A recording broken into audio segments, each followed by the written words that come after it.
Well, today, my name is Swiyyah Nadirah Muhammad, and I inspire people to live out their dreams regardless of the disability. And today I want to share a story with you about a little girl. She was born in January 1976 in the projects. Her father was Brother John, one of the biggest salesmen in the Tampa Bay area. He sold Nation of Islam newspapers. He had a fish market. He had his own hair grease. He was the breadwinner of the family. Later, her parents divorced, and at the age of 3, that would be the last time that she ever saw him. Because she didn't have her father's protection, at the age of 5, she was molested by her 8-year-old brother. She later started school. She had slurred speech and didn't care to make friends, so she was bullied by her peers. At the age of 8, she wanted to kill herself because a young girl wanted to fight her. She looked in the medicine cabinet for medication to take. Thank God she didn't find any. At the age of 16, her mother remarried. She now had a stepdad. Instead of protecting her, he was physically abusive. The abuse was so severe that God blocked it from her memory. The brother that molested her at the age of 23 committed suicide. This was very devastating to her and the entire family. With her mother's encouraging words, she managed to get through college. She received her bachelor's degree in psychology. This was the proudest moment of her life. She felt like she can conquer the world. She had no idea of the trauma that would soon unfold. It took her a year to find a job. She found a job at a mental health center. The manager wanted her to do therapy, even though she only had a BA degree in psychology. A master's degree was needed to legally do therapy. She left that job to find another one. And this was the start of her downward spiral. She started seeing faces everywhere. There was faces in the walls, faces in the rugs, faces in the sheets. She began having racing thoughts, hallucinations, delusions. She began talking to herself, dancing, singing, crying, all at the same time. She was then Baker-acted. The doctor sat her down, looked her in the eye, and said, "You have the most debilitating mental illness known in mental health.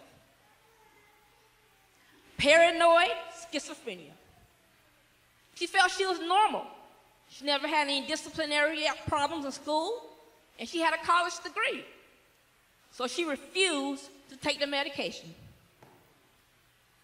She was then hospitalized 6 times. Her family took a picture of her at her worst, and that's when she knew she needed help. And that little girl is me. Counselors with master's degrees, bachelor's degrees, said I was crazy, I would never find a job, I would never be successful, I should be stuck in a mental institution for the rest of my life. They were wrong.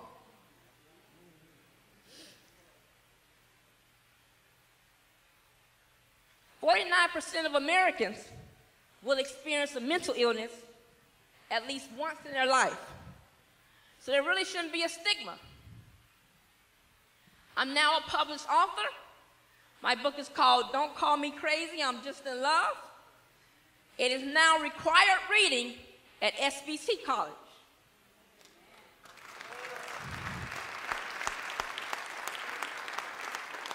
Thank you. I've been in every major newspaper in the Tampa Bay area. I've spoken for major organizations, the Pinellas County Urban League, the Public Library, churches. I teach in my book a power technique. When someone makes a judgment call about you and they don't know you, 9 times out of 10, they're talking about themselves or someone very close to them. Don't say anything. Let them keep talking. And eventually, they'll tell you what's really on their minds. I teach in my book to never allow someone to kill your dreams. Keep your dreams to yourself. When you have a professional business plan, a suit, and a smile, then go for funding. 90% of Americans hate their jobs. They never live their dreams, so why would they believe in yours? If you've been diagnosed with a mental illness, there is hope. I was listening to 94.1 radio station, and they were talking about schizophrenics. The mental health clerks would call in. They would say, oh, schizophrenics are violent. There's no hope for them. Well, schizophrenics are not violent unless there's drugs and alcohol abuse. They will hurt themselves before they hurt you.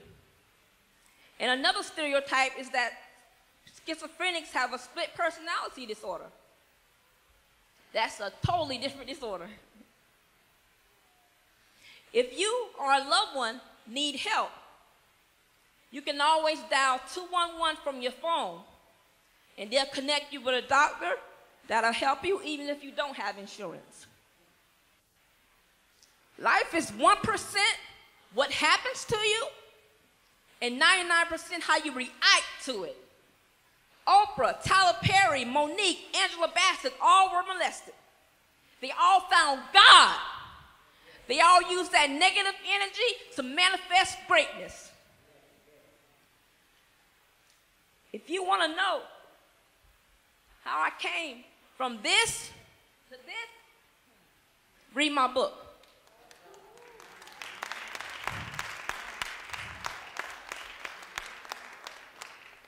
One person can change the world, and that one person may be you. Never give up. Thank you.